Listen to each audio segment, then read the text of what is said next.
Denmark का स्टेउन्सक्लिंट दुनिया की उन बेहतरीन जगहों में से एक है जहां 6.6 करोड़ साल पहले पृथ्वी से टकराने वाले एस्टेरॉयड के अवशेष आज भी देखे जा सकते हैं।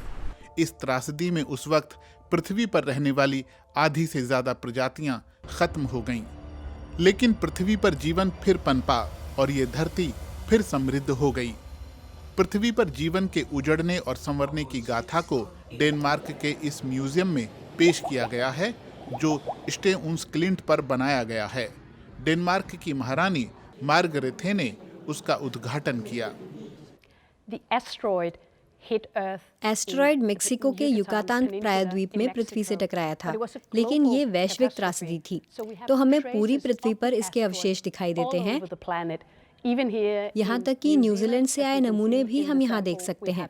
हमारे यहाँ स्पेन, इटली, डेनमार्क के नमूने भी हैं। हमारे पास तो मेक्सिको से भी नमूने हैं। उससे प्रभावित जगह से बहुत पास के एस्टेरॉयड के टकराने वाली जगह से निकाली गई मिट्टी भी हमारे पास है।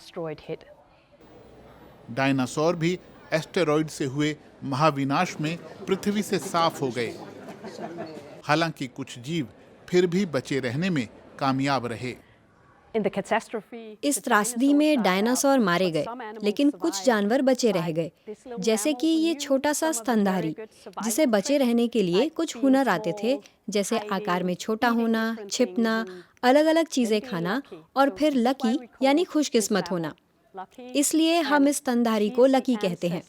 तो आज पृथ्वी पर जितने स्तनधारी हैं, यह उन सब की पूर्वज है। तो बचे रहने के लिए शुक्रिया। हर विनाश एक नए सृजन का रास्ता खोलता है।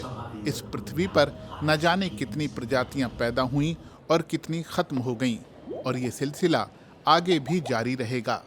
पृथ्वी पर जीवन की इस यात्रा के अहम पड़ावों को इस म्यूजियम में इंटरैक्टिव तरीके से बताने की कोशिश की गई है। ये कहानी पूरी दुनिया की है और हम सबके लिए महत्वपूर्ण है। महाविनाश जिसमें जीवन खत्म हो गया और हमारी आज की दुनिया के लिए परिस्थितियां तैयार हुई। यहाँ पर लगी प्रदर्शनी में इसी बात को दिखाया गया है। हमने देखा है कि जब लोग इस एग्जीबिशन को देखते हैं तो कई रो पड़ते हैं।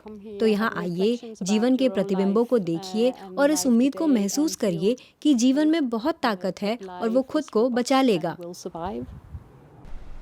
स्टेउन्सक्लिंट को यूनेस्को ने 2014 में विश्व विरासत स्थल घोषित किया था। ये पूरी जगह 15 किलोमीटर लंबे एक तट के रूप में फैली है, जहां बहुत सारे जीवाश्म मौजूद हैं। एस्टेरॉयड के टकराने से पृथ्वी पर कैसा प्रभाव हुआ, ये यहाँ देखा जा सकता है। पूरी दुनिया उस समय धूल के बादल से ढक गई थी। उस वक्त के पत्थरों के कुछ नमूने इस म्यूजियम में मौजूद हैं। इसीलिए यहाँ आने वाले पृथ्वी पर जीवन की कहानी में खो जाते हैं। बहुत ही कमाल और दिलचस्प था। मुझे लगता है कि यहाँ की चीज़ों को देखने में दुनिया भर के लोगों की दिलचस्पी होगी, बच्चे, बड़े, बूढ़े और हर कोई। ये बहुत ही मज़ेदार है। महारानी मार्गरेथे की पुरातत्व में खास दिलचस्पी रही है। उन्होंने अपने छात्र जीवन में कैम्ब्रिज यूनिवर्सिटी में प्रागैतिहासिक पुरातत्व की पढ़ाई की थी।